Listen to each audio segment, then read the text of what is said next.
بلند کر کے اس کے پاس اس کے درجے میں پہنچا دیں گے، اگرچہ یہ اولاد اپنے اعمال کے اعتبار سے اس درجے تک نہ پہنچتی ہو۔ پھر آپ صلی اللہ علیہ وسلم نے یہ آیت تلاوت فرمائی، اور جو لوگ ایمان لائے ہیں اور ان کی اولاد نے بھی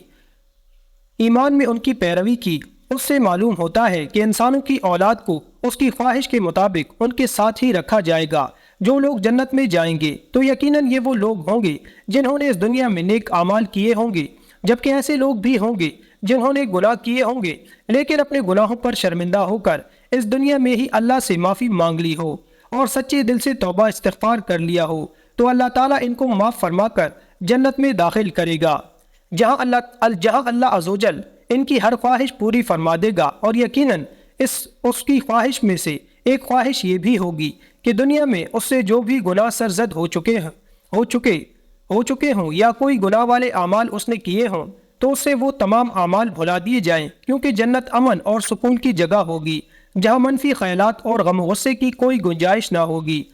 اور ایک مومن اور جنتی کے لیے ہر طرف خوشحالی ہی خوشحالی ہوگی، جیسا کہ سورۃ بقرہ آیت نمبر 25 میں ارشاد باری تعالیٰ ہے، اور جو لوگ ایمان لائے اور نیک عمل کرتے رہے ان کو خوشخبری سنا دو کہ ان کے لیے جنت کے باغ ہیں جن کے نیچے نہریں بہہ رہی ہیں، جب انہیں ان میں سے کسی قسم کا کھانا کھانے کو دیا جائے گا تو کہیں گے یہ تو وہی ہے جو ہم کو پہلے بتایا گیا تھا، اور انہیں ایک دوسرے کے ہمشکل بھی دیے جائیں گے، اور وہاں ان کے لیے پاک بیویاں ہوں گی اور وہ جنت میں ہمیشہ رہیں گے۔ محترم ناظرین، ایک اور حدیث میں ہے کہ رسول اللہ صلی اللہ علیہ وسلم نے فرمایا، جب اہل جنت میں داخل ہوں گے اور ان میں سے کسی کو اپنے بھائیوں اور رشتہ داروں سے ملنے کی خواہش ہوگی تو اس کا بستر اسے اڑا کر ان کے بستروں کے برابر پہنچا دے گا، اور پھر دونوں تکیہ لگا کر دنیا میں گزرے ہوئے دنوں کے بارے میں باتیں کرنے لگیں گے۔ ان میں سے ایک اپنے ساتھی سے کہے گا کہ اے فلاں، تمہیں یاد ہے کہ اللہ نے فلاں دن اور فلاں فلاں جگہ پر ہماری مغفرت فرمائی تھی، ہم نے اللہ سے دعا کی تھی اور اللہ نے ہمیں مغفرت کا پروانہ عطا فرما دیا تھا۔ رسول کریم صلی اللہ علیہ وآلہ وسلم کے مزاج مبارک کے بارے میں متعدد احادیث مبارکہ میں بیان کیا گیا ہے کہ آپ صلی اللہ علیہ وآلہ وسلم انتہائی شگفتہ مزاج تھے اور نرمی اور محبت سے اور مسکرا کر بات کیا کرتے تھے، تاہم کئی بار آپ صلی اللہ علیہ وسلم بے اختیار ہنس بھی دیتے تھے، مگر یہ اس وقت ہوتا جب آپ صلی اللہ علیہ وآلہ وسلم آخرت کے حالات بیان فرما رہے ہوتے تھے۔ امام عسقلانی رحمۃ اللہ علیہ فرماتے ہیں، یہ کہا گیا ہے کہ آپ صلی اللہ علیہ وسلم صرف آخرت کے امور میں ایسا کرتے تھے، اگر کوئی معاملہ دنیا سے متعلق ہوتا تو اس پر آپ صلی اللہ علیہ وسلم صرف تبسم فرمایا کرتے تھے۔ آپ صلی اللہ علیہ وآلہ وسلم نے ایک بار صحابہ کرام کو یہ آگاہ کیا کہ روز محشر جب کسی کو جہنم سے نکال کر جنت میں بھیجا جائے گا تو اس کی حالت کیا ہوگی۔ اس پر آپ صلی اللہ علیہ وسلم نے ہنس کر واقعے کا احوال بیان کیا۔ بخاری شریف اور مسلم شریف میں یہ متفقہ حدیث مبارک یوں بیان کی گئی ہے۔ حضرت عبداللہ بن مسعود رضی اللہ تعالی عنہ سے روایت ہے کہ حضور نبی کریم صلی اللہ علیہ وسلم نے فرمایا، مجھے اچھی طرح معلوم ہے کہ سب سے آخر میں جہنم سے کون نکالا جائے گا، یہ سب سے آخر میں کون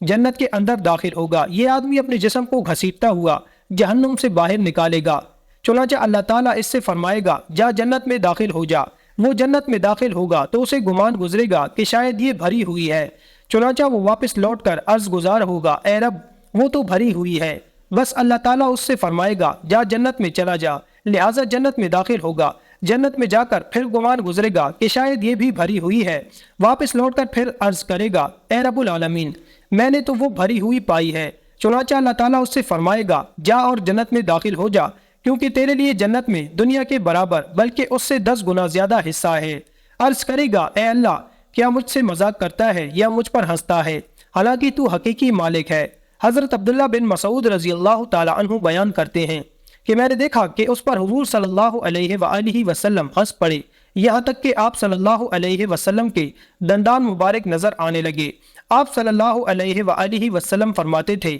یہ اہل جنت کے سب سے کم درجے والے شخص کا حال ہے۔ حضرت ابو سعید سے روایت ہے کہ رسول اللہ صلی اللہ علیہ وسلم نے فرمایا، جو آدمی سب سے آخر میں جنت میں داخل ہوگا وہ گرتا پڑتا اور گھسیٹتا ہوا دوزخ سے اس حال میں نکلے گا کہ دوزخ کی آگ اسے جلا رہی ہوگی، پھر دوزخ سے نکل جائے گا تو پھر دوزخ کی طرف پلٹ کر دیکھے گا اور دوزخ سے مخاطب ہو کر کہے گا کہ بڑی بابرکت ہے وہ ذات جس نے مجھے تجھ سے نجات دی، اور اللہ تعالیٰ نے مجھے وہ نعمت عطا فرمائی ہے کہ اولین و آخرین میں سے کسی کو بھی وہ نعمت عطا نہیں فرمائی۔ پھر اس کے لیے ایک درخت بلند کیا جائے گا، وہ آدمی کہے گا کہ اے میرے پروردگار، مجھے اس درخت کے قریب کر دیجئے تاکہ میں اس کے سائے کو حاصل کر سکوں اور اس کے پھلوں سے پانی پیوں۔ اللہ تعالیٰ فرمائیں گے، اے ابن آدم، اگر میں تجھے یہ دے دوں تو پھر اس کے علاوہ تو اور کچھ نہیں مانگے گا؟ وہ عرض کرے گا کہ نہیں اے میرے پروردگار۔ اللہ تعالیٰ اس سے اس کے علاوہ اور نہ مانگنے کا معاہدہ فرمائیں گے، اور اللہ تعالیٰ اس کا عذر قبول فرمائیں گے، کیونکہ وہ جنت کی ایسی ایسی نعمتیں دیکھ چکا ہوگا کہ جس پر اسے صبر نہ ہوگا۔ اللہ تعالیٰ اسے اس درخت کے قریب کر دیں گے، وہ اس کے سائے میں آرام کرے گا اور اس کے پھلوں کے پانی سے پیاس بجھائے گا۔ پھر اس کے لیے ایک اور درخت ظاہر کیا جائے گا جو پہلے درخت سے کہیں زیادہ خوبصورت ہوگا۔ وہ آدمی عرض کرے گا، اے میرے پروردگار، مجھے اس درخت کے قریب فرما دیجئے تاکہ میں اس کا سایہ حاصل کر سکوں اور اس کا پانی پی سکوں، اور اس کے بعد میں اور کوئی سوال نہیں کروں گا۔ اللہ فرمائیں گے، اے ابن آدم، کیا تو نے مجھ سے وعدہ نہیں کیا تھا کہ تو مجھ سے اور کوئی سوال نہیں کرے گا؟ اور اب اگر تجھے اس درخت کے قریب پہنچا دیا پھر تو اور سوال کرے گا، پھر تو اور سوال کرے گا۔ اللہ تعالیٰ پھر اس سے اس بات کا وعدہ لیں گے کہ وہ اور کوئی سوال نہیں کرے گا، کیونکہ وہ ایسی ایسی نعمتیں دیکھیں گا جس پر وہ صبر نہ کر سکے گا۔ پھر اللہ تعالیٰ اس کو درخت کے قریب کر دیں گے اور وہ اس کے سائے میں آرام کرے گا اور اس کا پانی پیے گا۔ پھر اسے جنت کے دروازے پر ایک درخت دکھایا جائے گا جو پہلے دونوں درختوں سے زیادہ خوبصورت ہوگا۔ وہ آدمی کہے گا، اے میرے رب، مجھے اس درخت کے قریب فرما دیجئے تاکہ میں اس کے سائے میں آرام کروں اور پھر اس کا پانی پیوں،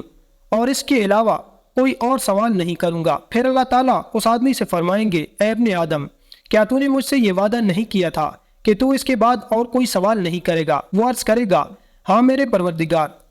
اب میں اس کے بعد اس کے علاوہ اور کوئی سوال نہیں کروں گا۔ پھر اللہ تعالیٰ اسے عطا کر دے گا۔ اس کے بعد وہ جنت کی ایسی ایسی نعمتیں دیکھے گا کہ جس پر وہ صبر نہیں کر سکے گا۔ پھر اللہ تعالیٰ اس سے اس درخت کے قریب کر دیں گے۔ جب وہ اس درخت کے قریب پہنچے گا تو جنت والوں کی آواز سنے گا، تو وہ پھر عرض کرے گا، اے میرے رب، مجھے اس میں داخل کر دے۔ تو اللہ فرمائیں گے، اے ابن آدم، تیرے سوال کو کون سی چیز روک سکتی ہے کہ تو اس پر راضی ہے کہ تجھے دنیا اور دنیا کے برابر دے دیا جائے؟ وہ کہے گا، اے رب العالمین، تو مجھ سے مذاق کرتا ہے۔ یہ حدیث بیان کر کے حضرت عبداللہ رضی اللہ تعالی عنہ ہنس پڑے اور لوگوں سے فرمایا کہ تم مجھ سے کیوں نہیں پوچھتے کہ میں کیوں ہنسا؟ لوگوں نے کہا، آپ کس وجہ سے ہنسے؟ فرمایا، رسول اللہ صلی اللہ علیہ وآلہ وسلم اسی طرح ہنسے تھے۔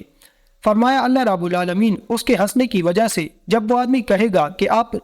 آپ رب العالمین ہونے کے باوجود مجھ سے مذاق فرما رہے ہیں، تو اللہ تعالیٰ فرمائے گا کہ میں تجھ سے مذاق نہیں کرتا مگر جو چاہوں کرنے پر قادر ہوں۔ اللہ عزوجل سے دعا ہے کہ ہمیں بھی اس دنیا کی آزمائش میں کامیابی و کامرانی عطا فرما کر جنت میں داخل فرمائے اور ہمارا خاتمہ ایمان پر فرمائے، آمین۔ ناظرین، یہ تھی ہماری آج کی ویڈیو۔ اچھی لگی ہو تو ویڈیو کو لائک کریں، شیئر کریں، چینل کو سبسکرائب کریں اور کمنٹ باکس میں اللہ تعالیٰ کی 99 ناموں میں سے ایک نام ضرور ٹائپ کریں۔ اگلی ویڈیو تک کے لیے اجازت دیجیے، تب تک کے لیے اللہ حافظ۔